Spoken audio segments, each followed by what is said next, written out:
কারণে সাইয়েদনা ইউনূস আলাইহিস সালাম ভাবলেন যে আমি বলেছি আযাব আসবে, কিন্তু আযাব তো আসছে না। তিনি এলাকা থেকে হিজরত করলেন।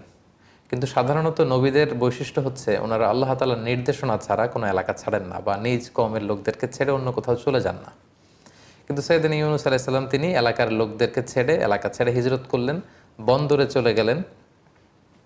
To make the long story short, তিনি বন্দরে যেয়ে একটা নৌকায় তিনি চেপে বসলেন।